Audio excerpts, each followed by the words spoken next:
Oke, filsafat itu merupakan cara berpikir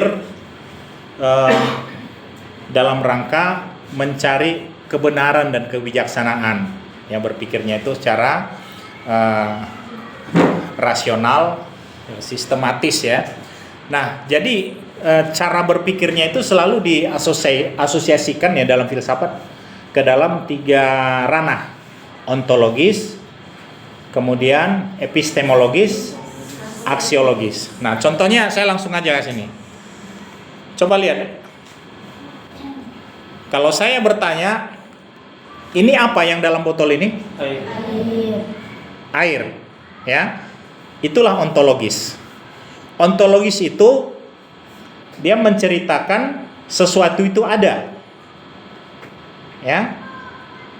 Sesuatu itu ada. Dari manakah informasinya air itu ada?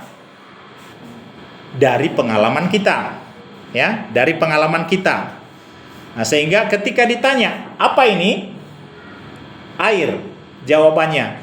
Jadi cara proses berpikir melihat benda itu ada, itu adalah ontologis.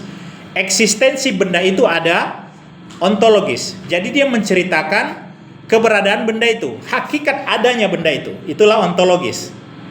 Udah? Ontologis.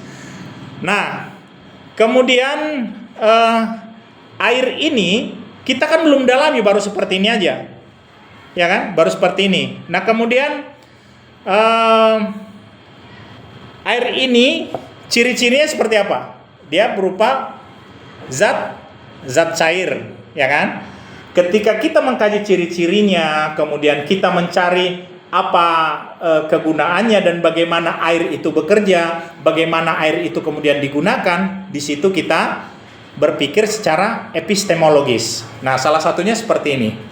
Nah, air kalau saya pindahkan dari wadah botol ini ke sini, nah, air ini berpindah dari wadah atas botol ke dalam cangkir, ya. Apa yang menyebabkan dia berpindah? Ya, kalau secara visual dia dituangkan.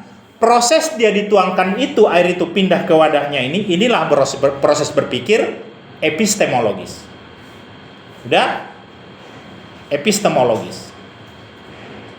Nah, itu. Nah, kemudian apalagi? Ya, aksiologis. Aksiologis itu proses berpikir mencari nilai dan manfaat. Untuk apa air ini?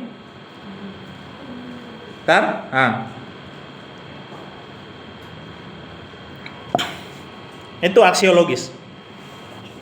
Saya minum, maka saya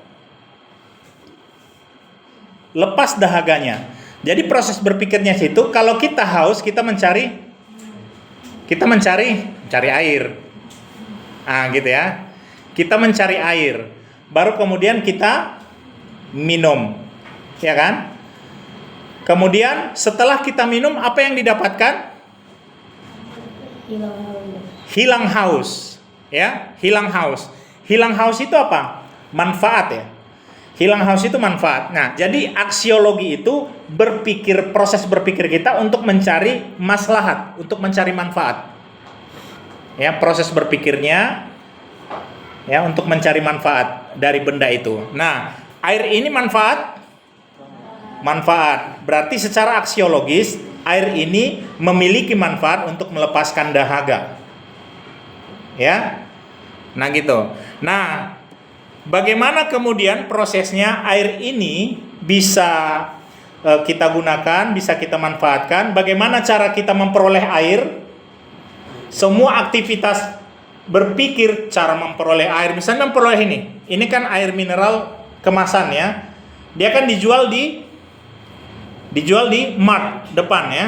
Nah, ketika kita menginginkan air, kita beli dulu airnya dengan menggunakan uang ya. Baru kemudian kita buka botolnya, baru kita minum. Udah? Proses membelinya itu sampai ke minum itu proses berpikir epistemologis.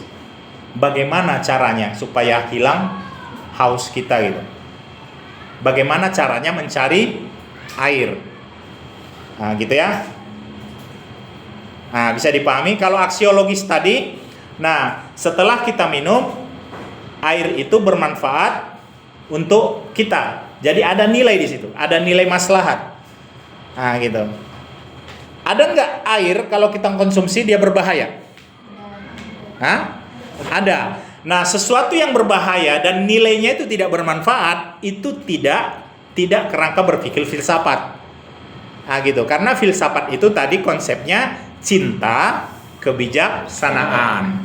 Proses berpikir secara rasional, sistematis untuk mencari kebenaran. Kebenaran identik dengan maslahat. Kalau dia identik dengan mudarat atau identik dengan bahaya, itu bukan filsafat. Jadi filsafat itu untuk cari kebijaksanaan, mencari kesejahteraan, sehingga sejalan dengan kata dasarnya itu, filosofia, cinta kebenaran. Nah, jadi di sana proses berpikirnya itu untuk membangun kemaslahatan, itulah ujung nilainya itu. Jadi 3 kerangka berpikirnya, ontologis untuk membahas tentang keadaan bendanya ada secara hakikat. Kemudian epistemologis, bagaimana cara menggunakan benda itu, cara memperoleh benda itu bagaimana. Nah, baru kemudian aksiologis, apa kegunaan benda itu dalam kehidupan kita. Nah, sampai di sini jelas? Ada pertanyaan?